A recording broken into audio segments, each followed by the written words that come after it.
पट्टी कार चलाते हुए बहुत खुश था।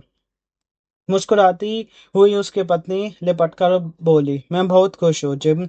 हम लॉस एंजलिस में घर लेंगे। तभी जिम बोल पड़ा, मैं बहुत खुश हूँ। आज 20th सेंचुरी फॉक्स ने तुम्हें दर्जन भर फिल्में के लिए साइन किया है। यह सुनकर पत्नी का चेहरा उतर गया। जिम बोलता जा रहा था, उफ डियर, तुमने जादू कर दिया। पैसा ही पैसा होगा, लोग पागल हो जाएंगे। ये देखकर कि मिसेज डॉर्टी को फॉक्स ने ऐतिहासिक मौका दिया है। तुम उदास क्यों हो? तुम अपने सपने के नजदीक हो। यह तुम्हारी प्रतिभा का मूल्यांकन है। पर उसकी पत्नी ने चीख कर कहा, भाड़ में गई प्रतिभा। तुम इतने मूर्ख नहीं लगते कि तुम्हें यह भी ना पता हो कि हॉलीवुड प्रतिभा नहीं, जिस्म भी खरीदता है। कामयाबियों के बेशरम पगडंडियों पर चढ़ने वाली मासूम सी लड़की के दिल का यह अंगार तो अभी चिंगारी की तरह फूटा था। आगे तो इसे शोला होना था, फिर ज्वालामुखी। हॉलीवुड की मधुबाला कही जाने वाली अदाकार मर्लिन मोरो के जिनकी तमाम उतार चढ़ावों से भरी है, उन्हीं पर विशेष ओम द एग पेश कर रहे हैं। उनकी जिंदगी के पन्ने पलटती एक स्पेशल स्टोरी जो कि एनबीटी में आप दर्शकों के लिए, आप पढ़ने वालों के लिए छपी थी, और मैं ये आप लोगों के लिए पढ़ रहा हूँ, जिससे कि ये जो कहानी है आप तक पहुंचे और आपको समझ में आए कि चाहे हॉलीवुड हो या बॉलीवुड हो, ये ग्लैमर के पीछे की दुनिया जितनी सुहावनी दिखती है उतनी होती नहीं। इसके पीछे दुख, कंपटीशन और ना जाने क्या क्या होता है। आपको दूर से तो बहुत अच्छा लगता है कि वाह क्या गाड़ी है, वाह क्या घर है, लेकिन सच में वो सब चीजें उनके लिए वर्थ इट होती है। चलिए इनकी कहानी पढ़ते हैं और आपको समझ में आएगा कि क्या कॉमनैलिटी होती है किसी तरफ आगे बढ़ने की। आपको हमेशा दूसरे की चीजें अच्छी लगती है कि वाह इसके पास पैसा आया, वाह इसके पास ये ऐसा कुछ आया, वो लेकिन कितनी तकलीफ से कमाया। हाँ, कुछ लोग ऐसे होते हैं जो सही राह पे चल के पूरी ताकत हिम्मत के साथ सही राह से पैसे कमाते हैं, लेकिन बहुत सारे ऐसे लोग होते हैं जो बेचारे। चलो मैं आपको कहानी के जरिए बताता हूँ कि क्या क्या हुआ। अ, बेकर फैमिली बेकर फैमिली में 1 जून 1926 को पैदा होने वाली नॉर्मा जिन का नाम की इस बदनसीब परी को दुनिया सौंदर्य साम्राज्यिक मर्लिन मूनरो के नाम से, सौंदर्य साम्राज्ञी मार्लिन मूनरो के नाम से पुकारती है। बचपन में माँ को पागल खाने जाते देखने वाले इस बिना बाप की बच्ची को अनन्यास डर से घेरा गया, और डर ने उसको घेर लिया। अपनी बेहद खूबसूरत न- नानी की ये नातिनी जब बार बार नानी से अपने पिता का पता पूछने लगी तो नानी ने उसे विलियम क्लार्क गैबल, महान अभिनेता का ये फोटो दिखाकर कहा कि तुम इसकी अवैध संतान हो। यह सुनकर उस बच्ची को पहली बार खुद में स्टार होने की अनुभूति हुई, जो अंत तक बनी रही। मनरेन जब केवल 11 साल की हुई तब उसके साथ एक टीचर ने रेप किया। शिकायत करने पर मर्लिन को ही मार पड़ी कि उसने ही एक पवित्र शख्स को अपनी लापरवाही में राह से भड़का दिया। बस वह आखिरी दिन था जब मर्लिन ने चर्च में रोते हुए कन्फेस किया था। मर्लिन जब 13 बरस की हुई तब उनके साथ फिर वही वारदात दोहराई गई। इस बार दोषी था पढ़ने वाला लड़का जो कि उनके साथ ही पढ़ता था, लेकिन इस बार भी समझौता मर्लिन को ही करना पड़ा। मर्लिन पुरुषों से नफरत करने के कगार पर थी कि उनकी जिंदगी में जिम डॉर्दी किसी बाहर की तरह आया। मर्लिन उसे बेहद प्यार करती थी और जिम भी मर्लिन को बहुत चाहता था और उनकी ख्वाहिशें की ही इज्जत करता था। फिर भी दोनों के बीच अलगाव हुआ, और वजह था मर्लिन का वह सुनहरा सफर जिस पर चढ़ने के लिए खुद जिम ने उन्हें उकसाया था। देखते ही देखते मर्लिन हॉलीवुड क्या पूरी दुनिया की सबसे मशहूर अभिनेत्री बन गई। उनके दीवाने अमेरिका से भारत और जापान तक फैले हुए थे। मर्लिन मुनरो, यह नाम कामयाबी की मिसाल बन चुका था। Niagara, gentlemen prefer blonde, no business like show business, the 7 year itch, bus stop जैसी फिल्मों ने उन्हें सुपरस्टार बना दिया था। अपने वाइट गाउन को घुटने पर तक उड़ाती हुई मर्लिन की तस्वीरें छा गई थी। उनके गाए गाने दुनिया भर में बज रहे थे। वह फिल्म स्टार होने के साथ ही बड़ी सिंगिंग रॉक स्टार भी बन चुकी थी। मर्लिन के गानों में वही चुलबुलाहट और हंसी थी जो उनकी अदाकारी और सिनेमाई किरदारों में थी, मगर वह हंसी उनकी जिंदगी में कहीं नहीं थी। वह अकेलेपन को दूर करने के लिए शराब और सेक्स को नशे की तरह इस्तेमाल करने लगी। वह भूलती नहीं थी कि मैं हमेशा रूप की परी, पर्दे की गुड़िया नहीं रहने वाली हूँ। यह उम्र ढल जाएगी, तब भी क्या कोई उनके लिए पागल होगा? क्या कोई ऐसा भी होगा जो सच्चा प्यार करेगा? मर्लिन उपभोक्तावादी युग का शापित प्रयोग थी।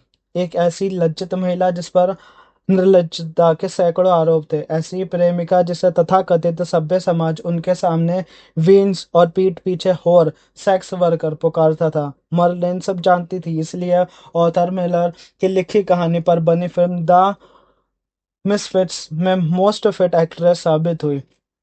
मर्लिन मुनरो डॉर्टी के बाद बेसबॉल के स्टार खिलाड़ी जो डिमेगियो के प्यार में पड़ गई। वह बेहद पॉजेसिव था। जिम जहां मर्लिन से दबता था, वहीं डिमेगियो मर्लिन पर हावी रहने लगा। बचपन से पुरुषों के शोषण का शिकार रहे मर्लिन इस खुश फहमी में आ गई कि अब उन्हें एक रक्षक मिल गया है। बहुत जल्द डिमेगियो की आदतें मर्लिन पर बोझ बन गई।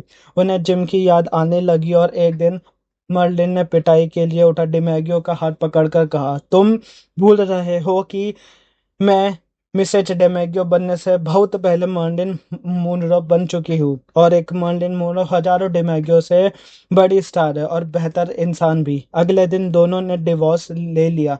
अगले मोड़ पर था आर्थर, मर्लिन का भौतिक साथी। आर्थर मिलर अमेरिका के मशहूर लेखक, निर्देशक, कवि, चिंतक और सिनेमाकार थे, पर मर्लिन से उम्र में काफी बड़े। कामयाब फिल्म द द मिसफिट्स के साथ यह मिसफिट जोड़ी भी अलग हो गई थी। अम- अमेरिका के प्रथम नागरिक जॉन एफ कैनेडी में चांद पर जाने की दीवानगी थी, तो वह धरती पर टहलते चांद के दीवाने क्यों ना होते। इसलिए वे मर्लिन से मिले और मिलते रहे। उन्होंने मर्लिन को एहसास दिलाया कि वह इस देश की प्रथम महिला बनने का सामर्थ्य रखती है। मर्लिन भी इस बात पर भरोसा करना चाहती थी, लेकिन पूरी तरह नहीं। अमेरिका का स्त्री विरोधी मीडिया अभिनेत्री मर्लिन को लेकर चट खारेदार खबरें खोजने में लगा रहा और उन्हें कैनेडी हरम का हिस्सा बताने लगा। हालांकि सच यह था कि जॉन एफ कैनेडी और उनका भाई रॉबर्ट कैनेडी दूसरे नजरिए से मर्लिन मुनरो के उस हरम का हिस्सा बन चुके थे जिसमें ऐसे कई पुरुष शामिल थे। लेकिन आधुनिकता का स्वांग रचने वाला अमेरिका इस सच को मान नहीं सका। मर्लिन आर्थिक स्वावलंब और आज़ादी के संबंध को खूब समझती थी और समझती थी कि अपनी कीमत भी। उन्होंने हॉलीवुड में रहते हुए भी कोई दबाव बर्दाश्त नहीं किया। एक बड़ी अनबन होने पर उन्होंने 20th सेंचुरी फॉक्स के साथ कॉन्ट्रैक्ट खत्म कर लिया। तब उन्होंने मर्लिन मुनरो प्रोडक्शन की शुरुआत कर तहलका मचा दिया। वह सबसे कामयाब थी, लेकिन सेहत से लाचार होती जा रही थी। लगातार धोखे और रिश्तों की टीस ने उन्हें तोड़ दिया था। 36 साल की उम्र में आईना आईना यानी कि मिरर मर्लिन को बताने लगा कि खूबसूरती उनकी अब ढलती जा रही है। वे बेहद परेशान थी कि दुनिया उन्हें सिर्फ देह समझती है, जबकि जबकि वह एक दिल भी है और आत्मा भी। वह फिर से प्यार भी करना चाहती थी, जो उसी जिम से जो उनका पति होकर भी दोस्त बना रहा। उन्होंने जिम से फिर शादी करने का अरमान बताया। जिम तैयार भी था, लेकिन वक्त नहीं था। 5 अगस्त 1965 की सुबह अमेरिका से खबर आई, मशहूर अदाकारा मर्लिन मोनरो अपने बेडरूम में मृत पाई गई। इस खबर पर सारी दुनिया में सौंदर्य प्रेमी उदास हो गए।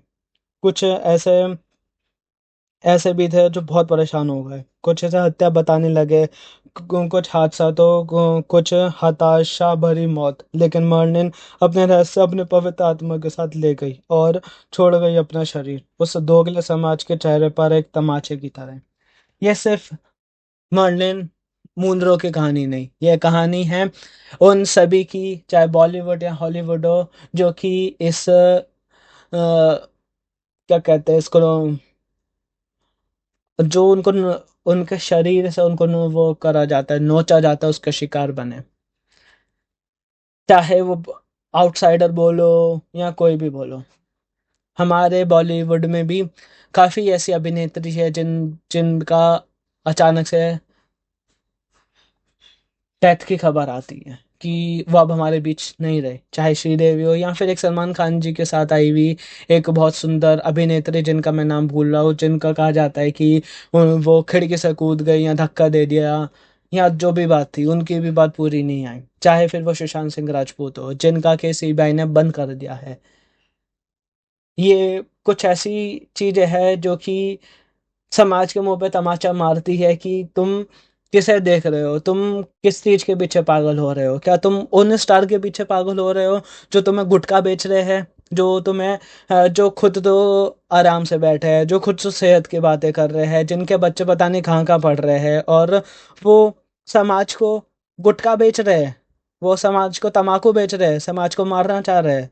वो ना कि समाज के लिए वो ना कि समाज के लिए ये आगे ये बात कर रहे हैं कि ऐसी चीज़ें आपको आपको नहीं करनी चाहिए। हाँ, मैं मानता हूँ कि इस पर सरकार का भी है कि सरकार अगर कहती है कि स्वच्छ भारत अभियान अगर हमें फॉलो करना चाहिए, तो वो गुटखा बंद क्यों नहीं कर रही है, वो क्यों नहीं देख पा रही है जो चीज़ हमको दिख रही है। वो हमें चलाती है या हम उनको चलाते हैं। टैक्स हम और आप पे करते हैं। जब कहीं जाके सरकारें चलती है, जब कहीं जाके देश में चाहे रेलवे ब्रिज हो, हाईवे हो, सड़क हो, कुछ भी हो, जब कहीं जाके बनता है, मुझे समझ में नहीं आता कि ये 1965 की बात हो या 2025 की बात हो, हम इतने नशे में क्यों रहते हैं कि हमें सिर्फ इसके सिवा कुछ दिखता नहीं। हाँ, मुझे समझ में आता है कि पैसा ज़रूरी है, मैं भी काम कर रहा हूँ, पैसे के लिए कर रहा हूँ। वो वो लेकिन क्या पैसा आपकी सोच से, आपके जीवन से ज़्यादा हो सकता है? क्या आपको ऐसा पैसा कमाना है कि जिसमें जानवर की हत्या, इंसानों की हत्या करी जाए? ईश्वर ने हमें इतनी सुंदर दुनिया दी है, उसका हमने यह हालत कर दिया। इंसान होने पे थोड़ा सोचो। शुक्रिया।